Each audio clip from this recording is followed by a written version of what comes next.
Why did Michael Saylor sell his Bitcoin? MicroStrategy's biggest single shareholder is CEO Michael Saylor. His holdings give him influence over 67.8% of the company's voting power, as he owns the vast majority of Class B shares. In today's video, we'll be hearing it from Michael Saylor. What are the things he considered, and what are the deciding factors before he arrived at the decision of selling his Bitcoin? I'm still the controlling shareholder of MicroStrategy, so I have the majority of the voting shares, and I'm still a full-time employee. So executive chairman means that you're actually a full-time employee of the company. The reason that we did that is because the company now has two different businesses. It has a business intelligence business, which is the one that I started 30 years ago. And it's 2,000 people, and it's thousands and thousands of customers, and it's all over the world. And it requires a lot of intense activity and very hands-on.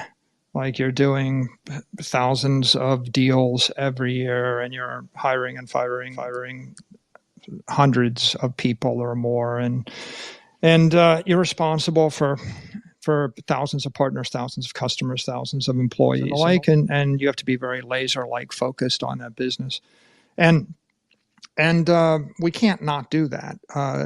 It's the cash cow, and it generates the revenues of the company and generates cash flows. And of course, we have an obligation to our customers.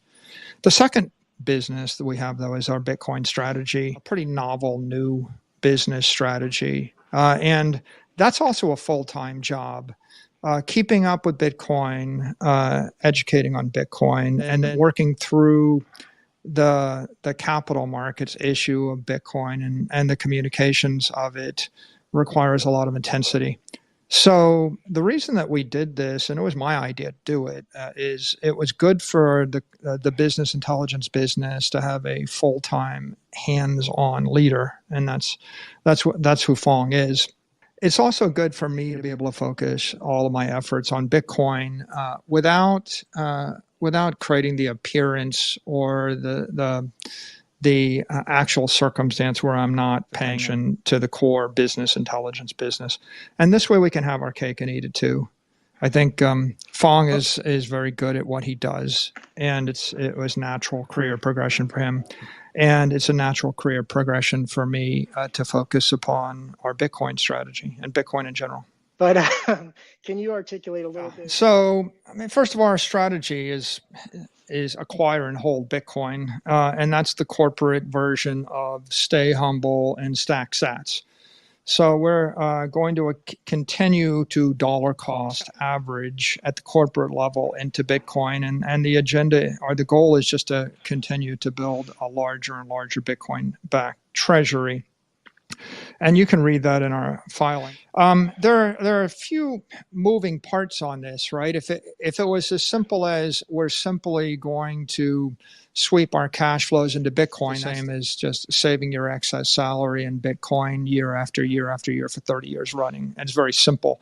But the thing that makes it a bit more complicated as a corporation is we have cash flows that come from other asset sales, and we have the ability to buy and sell assets and use them to buy Bitcoin. For example, we sold voice.com, that domain, for $30 million. Some of that money found its way into Bitcoin. We do have the cash flow of the core business, but we also have the ability to issue various debt instruments and various equity.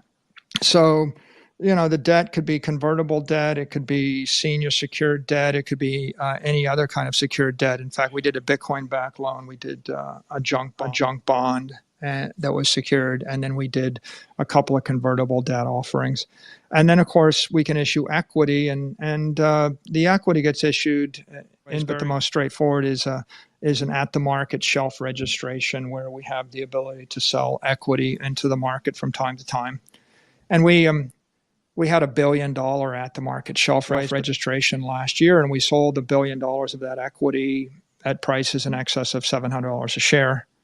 And then we have a $500 million equity shelf registration outstanding right now. And we sold about $46 million worth of that shelf registration in the past quarter, and we just disclosed that today. the decision as to how we acquire Bitcoin and how we manage, asset sales, debt, or equity is a bit complicated because it's market driven. The business intelligence software company MicroStrategy, founded by Michael Saylor, bought 2,395 Bitcoin between November 1 and December 21, according to a filing with the U.S. Securities and Exchange Commission. The transaction was made through the firm's MicroStrategy subsidiary and cost roughly $42.8 million. On December 22nd, the company made a sale of about 704 Bitcoin at a value of $11.8 million. MicroStrategy, which adopted the Bitcoin strategy in 2020, bought another 810 Bitcoin on December 24 for $13.6 million, increasing its total Bitcoin holdings to 132,500. As of August 2020, the software company had followed his Bitcoin strategy and was actively amassing Bitcoin. This sale has led to rumors that the corporation is shifting or abandoning its Bitcoin strategy, despite the fact that earlier this year, Saylor, the firm's executive chairman and former chief executive officer, informed Bloomberg that the company has no plans of selling its Bitcoin. Saylor hosted a Twitter space with digital assets manager Eric Weiss shortly after the news broke on Wednesday to explain the peculiar deal. Saylor explains his resignation as CEO for MicroStrategy around this time. His current position in the company, as well as the increased enthusiasm the company has shown regarding Bitcoin and Bitcoin strategy, are direct results of his efforts. Michael Saylor also added that it is good to have his efforts focused on Bitcoin without creating the appearance or the actual circumstance where he is distracted to the core of business intelligence. He also commends Fong with what he does. He believes that Fong creates a natural career progression and for himself, as well in terms of Bitcoin strategy and what Bitcoin is in general. He articulated what the Bitcoin strategy was and how he envisioned it using equity and debt to pursue that strategy. Saylor did a junk bond before that was secured and did some convertible data offering. They issued equity, and it got issued in various ways, but at most was in market shelf registration that gives us the ability to sell equity into the market from time to time. MicroStrategy secured $1 billion market shelf registration last year and sold $1 billion of equity. 2 years after MicroStrategy bought their first Bitcoin, he stepped down as the CEO of the business intelligence firm. It cost a ruckus that he was voted out after they discovered a loss of over $1 billion in Q2 of 2022, but Saylor denied it. They generate capital gains, or MicroStrategy generates various tax gains in other parts of their business. Looking at the bigger picture, Michael got corporate opportunities in the area of tax benefits, and there are market conditions that need to be considered first in line with the tax management, with how we want it to be measured and be flexible. That means you have to be responsible, and you need to think this through to consider all of the opportunities. Is there an exit strategy? What do you think? Did Michael Saylor make the right call? Share us your thoughts. If you find this video helpful and informative, please let us know in the comment section below. Please support us by showing your appreciation for this video